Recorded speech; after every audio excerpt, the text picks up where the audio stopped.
ఒక నిమిషం లోకేష్ గారు మాట్లాడింది విందామండి. పీసీఆర్ రైతులు లాస్ట్ పంచ్ మనదైతే వచ్చే కిక్కు వేరనేది మన పవన్ అన్న సినిమా డైలాగ్ ఉంది. మనది గూగుల్ అవుతే వాళ్ళది గొడ్డలి, మనది గూగుల్ అవుతే వాళ్ళది గొడ్డలి. మనందరం చూసాం, ఒక గూగుల్ అన్న సంస్థ ఆంధ్ర రాష్ట్రంగా వస్తుంటే మనందరం పెద్ద ఎత్తున అంగీకరించాం, ఆహ్వానించాం. రైతులు స్వచ్ఛందంగా వచ్చి వాళ్ళ భూములు ఇస్తాం జరిగింది. కానీ వాళ్ళ పార్టీకి చెందిన ఎంపీ ఏకంగా కేసేసి ఈ ప్రాజెక్ట్ రాకుండా చేశారు. ఎటుగో రేపు సిసిడి జబ్బున్న పేషెంట్ గూగుల్ క్రెడిట్ తీసుకున్నా కూడా ప్రయత్నిస్తాడు, దాంట్లో ఎలాంటి సందేహం లేదు. ఆ సిసిడి పేషెంట్ ఒకటి చెప్తున్నా, గూగుల్లో సెర్చ్ చేయండి ఎవరి ప్రాజెక్ట్ తీసుకొచ్చారంటే అది మా గౌరవ ముఖ్యమంత్రి శ్రీ నారా చంద్రబాబు నాయుడు గారు. రైట్.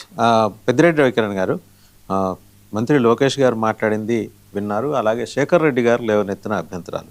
ఎందుకంటే మీరు since you're techie, you know better than anybody here, దానికి సంబంధించిన అంశాలు ఏంటి? వాళ్ళ అవి సాంకేతికపరమైన అభ్యంతరాలేనా, లేకపోతే నిజంగా అందులో ఏమన్నా అంశాలు ఉన్నాయి? ఎందుకంటే ఆయన పదే పదే ఆ పేపర్ చూపించి చెప్తా వస్తున్నారు. బట్ అదే అయితే నిన్న బోల్డ్ అంత పెద్ద ఎత్తున అభ్యంతరాలు రావాలిగా. వాసుదేవన్ గారు, ఇప్పుడు విశాఖపట్నం అండి శతాబ్దాలుగా ఒక పోర్ట్ సిటీగా ఉంది. సరే, అప్పుడు సిటీ కాకపోవచ్చు, అయితే పోర్టు గ్రామం అందం పోయి ఇప్పుడు అది స్టీల్ సిటీగా మారింది గత 4-5 దశాబ్దాలుగా.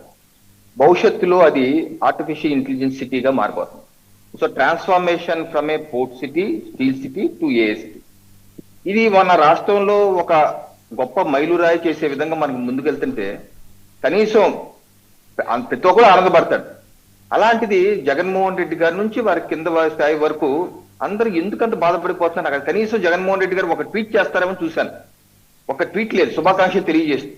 సరే, విమర్శలు చేయొచ్చు, ప్రతిపక్షంగా విమర్శ చేయొచ్చు, నేనేం కాదను.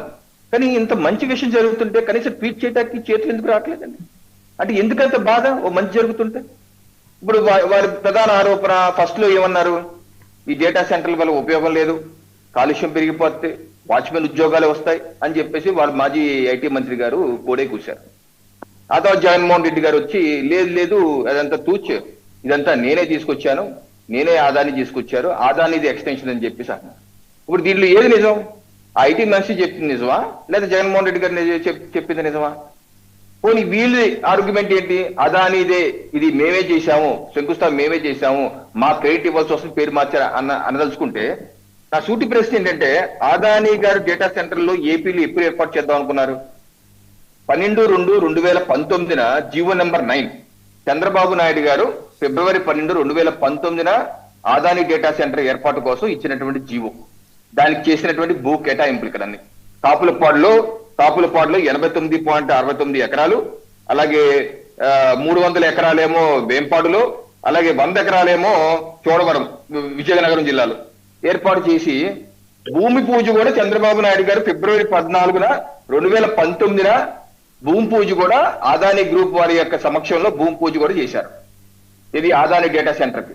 ఇది అయిపోయిన తర్వాత మరి వచ్చిన జగన్మోహన్ రెడ్డి గారి ప్రభుత్వం దాన్ని ప్రోత్సహించకుండా అడ్డంకులు సృష్టించారు. అడ్డంకులు సృష్టించి వారికి ఇబ్బందులు పెడితే అప్పుడు మళ్ళీ కొత్త ప్రపోజల్ పెడితే 23/11/2020 జగన్మోహన్ రెడ్డి గారి ప్రభుత్వం అదానీ డేటా సెంటర్ కి ఇన్సెంటివ్స్ అంటే రాయితీలు ఇందాక అన్నారు కదా, రాయితీలు ఇచ్చేస్తున్నారు, ఎందుకు రాయితీలు ఇస్తారు? మేమైతే అటువంటి రాయితీలు ఇవ్వలేదని చూడండి జీవో ఇక్కడ ఎన్ని ఇన్సెంటివ్స్ ఇచ్చారో జగన్మోహన్ రెడ్డి గారి ప్రభుత్వం ఈ జీవోలోనే మెన్షన్ చేశారు. ఎటువంటి ఇన్సెంటివ్స్ ఏంటి? ఎకరం ₹1,00,00,000 ఇస్తామని, అలాగే 100% రీఇంబర్స్మెంట్ స్టేట్ జిఎస్టీ ఇస్తామని, అలాగే పవర్ ఇన్సెంటివ్స్ 20 ఏళ్ల పాటు పవర్ సబ్సిడీలు ఫ్రీగా ఇస్తామని చెప్పి ఎన్ని ఉన్నాయి దీంట్లో. నేనేంటంటే ఆ తర్వాత 2023లో ఎన్నికలకు ముందు నాకు అర్థం కాదు, మీరు అక్కడ అడ్డంకు సృష్టించకపోతే ఈ పార్టీకి మీరు అన్న ఆధార్ డేటా సెంటర్ ఎప్పుడో ఆపరేషన్కి వచ్చేసి ఉండేది కదా. ఎందుకు మీరు అడ్డంకు సృష్టించారు? ఎందుకు చివరిలో మొక్కుబడిగా చేశారు? ఇప్పుడు ఏమైంది అది? ఇప్పుడు ఆధార్ డేటా సెంటర్ గూగుల్ డేటాకి సంబంధం ఏంటి? సో నేనేంటంటే ఇన్సెంటివ్స్ అన్నది ఇండస్ట్రీస్ కి ఎక్కువ తప్పు ఏ ప్రభుత్వం ఇచ్చి తీరాలండి. ఇవ్వకపోతే ఎలా? ఫర్ ఎగ్జాంపుల్ చెప్తున్నాను సార్, ఇప్పుడు మన రాష్ట్రం చుట్టూరా ఐటీలో పేరున్నటువంటి సిటీస్ హైదరాబాద్, బెంగళూరు, చెన్నై ఉన్నాయి. ఇది చాలా పాతుకుపోయినటువంటి నగరాలు ఐటీఎస్ లో. దాన్ని కాదని మన వైపు రావాలి అంటే వాళ్ళకన్నా ఎక్కువగా ఇన్సెంటివ్స్ ఇవ్వాలి, రాయితీలు ఇవ్వాలా వద్దా? అలాగే జగన్మోహన్ రెడ్డి గారు చేశారు, ఇప్పుడు మా ప్రభుత్వం చేసి ఈ రకంగా తీసుకొస్తుంటే దానికి ఓకే, మా ఫస్ట్ ఏమో ఇది అవసరం లేదంటారు, లేకపోతే ఇదేమో గోడౌన్ అంటారు, తర్వాత మార్కెట్ అంటారు, ఇప్పుడు ఇన్సెంటివ్స్ ఎక్కువ ఇచ్చేస్తారంటారు. ఎందుకు ఇంత ఏడుపు, ఎందుకు పెడగొబ్బులు? రాష్ట్రానికి మంచి జరుగుతుంటే ఏదో ఆనందించే శుభాకాంక్షలు తెలియజేయండి, ఇంకా బాగా చేయండి అని చెప్పడం తప్పితే దానికి వేరేదోటి కనపట్లేదండి. ఇంకో విషయం, ఏదైతే రెన్యూ ఎనర్జీ గురించి వాళ్ళు తీసుకొచ్చారని చెప్తున్నారు. గత ప్రభుత్వం జగన్మోహన్ రెడ్డి గారు జీవో చేసుకుంటే ఈ ప్రభుత్వం వచ్చి క్యాన్సిల్ చేసిందండి. అది జగన్మోహన్ రెడ్డి గారి ప్రభుత్వం క్యాన్సిల్ చేసింది. అవి మేము ఇక్కడ ఉండలేమని చెప్పేసి వాళ్ళు వెళ్ళిపోయారు. ఆ తర్వాత ఇప్పుడు మళ్ళీ వస్తున్నారు. సో ఈ రకమైన ఉద్యోగ కల్పన గురించి కూడా అండి, ఇప్పుడు ఫర్ ఎగ్జాంపుల్ అక్కడ డేటా సెంటరే కాదండి, ఆర్టిఫిషియల్ ఇంటెలిజెన్స్ హబ్ కూడా వస్తుంది. అక్కడే కాదు, అదే కాదు, మిగతా ఇందాక కూడా చెప్పాను. ఇందాక చెప్పిన దాన్ని ఇంకో ఎడిషన్ ఏంటంటే టిల్మెన్ హోల్డింగ్స్ అన్న కంపెనీ, వాళ్ళు కూడా 300-400 మెగావాట్స్ 40,000 కోట్లతో ఇన్వెస్ట్మెంట్ ఐటీ హబ్ కూడా క్రియేట్ చేస్తారు. ఒక 5 లక్షల కోట్ల వరకు పెట్టుబడులు ఉత్తరాంధ్ర ప్రాంతానికి అంతా వస్తే 200 ఉద్యోగాలు, 300 ఉద్యోగాలు, 400 ఉద్యోగాలు వస్తాయని ఇది ఎక్కడన్నా సాధ్యమా? దానికి ఎంత కన్స్ట్రక్షన్ నుంచే ఎంతమంది ఇన్వాల్వ్ అవుతారు, ఆ తర్వాత అయిపోయిన తర్వాత అక్కడ ఎకో సిస్టమ్ క్రియేట్ అవుతుంది. సర్వర్ మ్యానుఫ్యాక్చరింగ్ కావచ్చు, కూలెంట్ మ్యానుఫ్యాక్చరింగ్ కావచ్చు, లేకపోతే ఆ అనలిస్టులు కావచ్చు, లేకపోతే ఆ ఇంజనీర్లు కావచ్చు, ఎంతమంది రిక్వైర్మెంట్ ఉంటుందండి? ప్రత్యక్ష పరోక్ష ఉద్యోగాలు, ఎన్ని ప్రత్యక్ష పరోక్ష ఉద్యోగాలు క్రియేట్ అవుతాయి చెప్పండి ఒకసారి ఊహించండి. ఒక 5 లక్షల కోట్లు పెట్టుబడి ఒక ఉత్తరాంధ్ర ప్రాంతానికి విశాఖ కేంద్రంగా వస్తుంటే 200-300 ఉద్యోగాలతో పరిమితం ఏ రకంగా అవుతాయండి? దానికి ఎంత రిపుల్ ఎఫెక్ట్ ఉంటుంది, ఎవలాంచి ఎఫెక్ట్ ఉంటుంది. దానికి తోడు మిగతా ఐటీ కంపెనీస్ ఇప్పటికే చూడండి. నేను కూడా చెప్తాను, జగన్మోహన్ రెడ్డి గారు అండి వైసీపీ పార్టీ అఫీషియల్ ట్విట్టర్ ఖాతాలో 16/1/2026లో మేము సాధించినటువంటి కంపెనీలు అని చెప్పి ఆ రోజు వాళ్ళు ట్వీట్ చేశారు. ఈ రోజు కూడా ఉంది, చూడండి ఎవరన్నా. దీనిలో చూడండి టీసీఎస్, అలాగే టీసీఎస్ కి మా ప్రభుత్వం తీసుకొస్తే ఆయన ప్రభుత్వంగా అప్పుడే ఆయన యాడ్ ఇచ్చేసుకున్నారు. ఇది 16/1/2026 ఆయన హయాంలో తీసుకొచ్చేసినట్టు ఇక్కడ మనం పెట్టుకున్నారు. అలాగే ఇక్కడ చూడండి గూగుల్ అంట, గూగుల్ సైడ్ వాళ్ళు తీసుకొచ్చేసారంట వాళ్ళ హయాంలో. అలాగే ఇక్కడ చూడండి రయేజా ఐటీ గ్రూప్ ఇప్పుడు వచ్చింది మా ప్రభుత్వం వచ్చాక, వాళ్ళు తీసుకొచ్చారని చెప్తున్నారు. అంటే ఏంటి ఇలాగా? అంటే ఇప్పుడు చెప్పుకోండి కానీ అట్ ది సేమ్ టైం మళ్ళీ మేము తెచ్చుకున్నాం చెప్పుకుంటుంటే మళ్ళీ దానికి రివర్స్ గా ఉద్యోగాలు రావు, అభివృద్ధి ఏం జరగదు, ఏం చేయరు, వెయిట్ చేస్తారు, భూములు దానదత్తం చేస్తున్నారు, రాయితీలు ఇచ్చేస్తారు, దోచిపెట్టేస్తున్నారు. క్రియేటివ్ తీసుకునేది మీరే, మరి దాన్ని తిట్టేది మీరే. అంటే చిట్టుబీ మీరే, పట్టుబీ మీరే అంటారు హిందీలో. 2 రకంగా మీరే. మీకు విధానం ఉందా, ఒక దృక్పథం ఉందా? నేను అడుగుతున్నాను. కాదనేది మీరే, అవుతున్నది మీరే, క్రియేట్ ఇవ్వాలని మీరే, ఉండేది మీరే. సో నేను ఇంత అస్పష్టమైన ప్రతిపక్షం రాష్ట్రంలో ఉంటూ ఎంతో బాధాకరం అండి. ఒక విధానం లేదు. ఇప్పటి వరకు జగన్మోహన్ రెడ్డి గారి కనీసం శుభాకాంక్షలు దేశవ్యాప్తంగా జాతీయ మీడియాలో కూడా కోడేకొస్తున్నారు.